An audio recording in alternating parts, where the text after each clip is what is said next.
नमः शिवाय। श्री शिवाय नमस्तुभ्यं। प्रणाम भक्तजनों, आप सबका स्वागत है मेरे YouTube चैनल ज्योति धर्म गंगा में। आज मैं आपके लिए श्रावण मास महात्म्य के अध्याय 26 की कथा लेकर आई हूँ।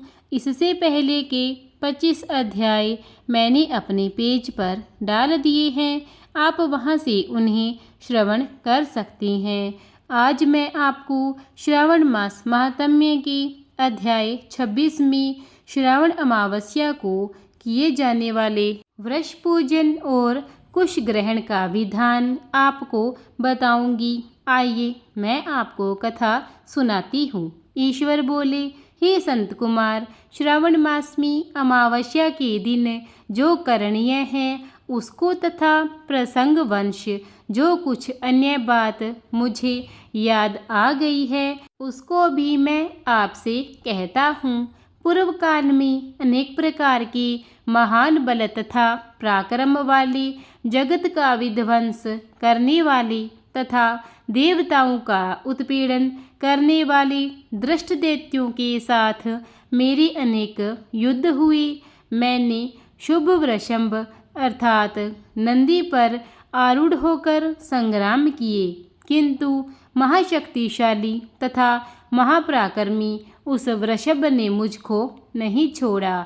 अंधकासुर के साथ युद्ध में तो नंदी का शरीर विदीर्ण हो गया था, उसकी त्वचा कट गई, शरीर से रक्त बहने लगा और उसके प्राण मात्र बचे रह गए थे। फिर भी जब तक मैंने उस दृष्ट का संहार नहीं किया तब तक वह नंदी धैर्य धारण कर मेरा वहन करता रहा। उसकी इस दशा को मैंने जान लिया था। उसके बाद उस अंधकासुर का वध करके मैंने प्रसन्न होकर नंदी से कहा, हे सुव्रत, मैं तुम्हारे इस कृत्य से प्रसन्न हूँ। वर मांगो, तुम्हारे घाव ठीक हो जाएं, तुम बलवान हो जाओ और तुम्हारा पराक्रम तथा रूप पहले से भी बढ़ जाए। इसके अतिरिक्त तुम जो जो वर मांगोगे उसे मैं तुम्हें अवश्य दूंगा। नंदीकेश्वर बोले, हे देवाधिदेव, हे महेश्वर, मेरी कोई याचना नहीं है। आप मुझ पर प्रसन्न हो तो फिर इससे बढ़कर क्या वैभव हो सकता है। तथापि हे भगवन, लोकोपकार के लिए मैं वर मांगता हूँ। हे शिव, आज श्रावण मास की अमावस्या है जिसमें आप मुझ पर प्रसन्न हुए हैं। इस तिथि में गायों सहित उत्तम मिट्टी से निर्मित वृषभों की पूजा करनी चाहिए।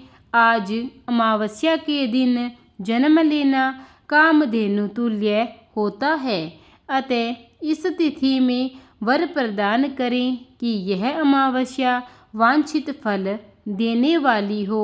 आज के दिन भक्ति पूर्वक प्रत्यक्ष वृषभों तथा गायों की पूजा करनी चाहिए। गेरू आदि धातुओं से प्रत्ययन पूर्वक उसे भूषित करना चाहिए।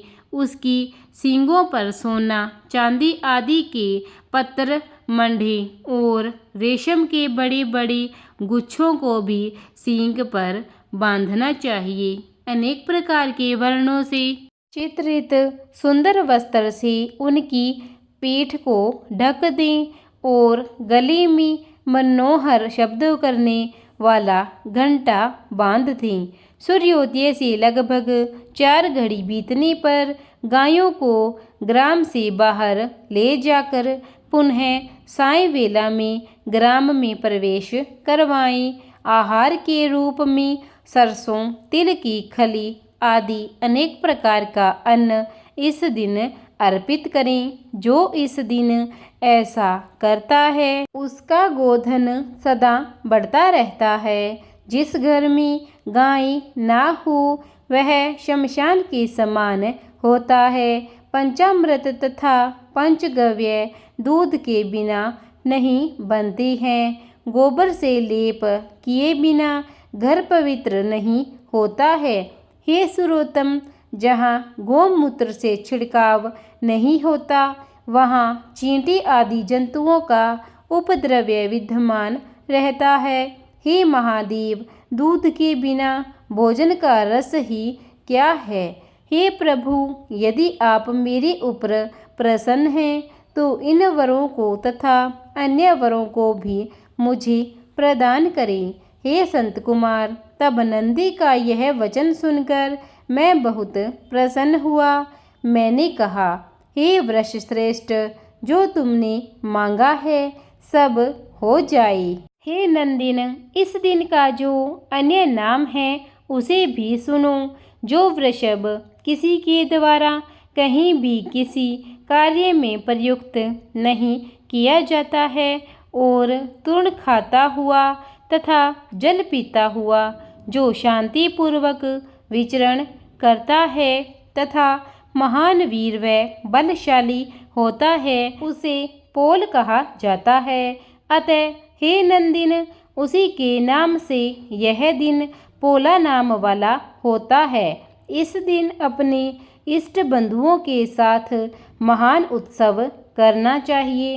हे वत्स, मैंने उस दिन ये श्रेष्ठ वर प्रदान किए थे, अतः लोगों के द्वारा इस श्रेष्ठ दिन को पोला नाम वाला कहा गया है। इस दिन सभी कामनाओं को पूर्ण करने वाला वृषभों का महान उत्सव करना चाहिए। इसके साथ ही अब मैं इसी तिथि में किए जाने वाले कुश ग्रहण का वर्णन करूँगा। श्रावण मास की अमावस्या के दिन पवित्र होकर कुशों को उखाड़ लाएं। वे कुश सदा ताजा होते हैं, उन्हें बार बार प्रयोग में लाना चाहिए। कुश, काश, यव, दुर्वा, उशिर, शकुंदक, गेहूँ, व्रीहि, मूंज और बलवज, ये 10 दर्भ होते हैं। ब्रह्मा जी के साथ उत्पन्न होने वाले तथा ब्रह्मा जी की इच्छा से प्रकट होने वाले हे दर्भ, मेरे सभी पापों का नाश कीजिए और कल्याण कारक होइए। इस मंत्र का उच्चारण करने के साथ ईशान दिशा में मुख करके होम फट मंत्र के द्वारा एक ही बार में कुश को उखाड़ ली, जिसके अग्रभाग टूटे हुए ना हो तथा शुष्क ना हो।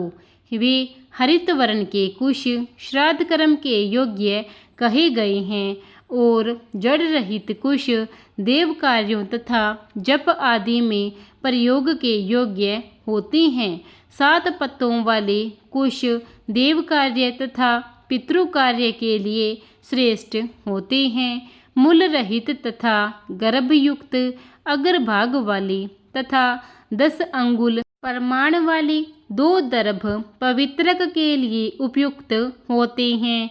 ब्राह्मण के लिए 4 कुश पत्रों का पवित्रक बताया गया है और अन्य वर्णों के लिए क्रमशः 3, 2 और 1 दर्भ का पवित्रक कहा गया है, अथवा सभी वर्णों के लिए 2 दर्भों का ग्रंथि युक्त पवित्रक होता है।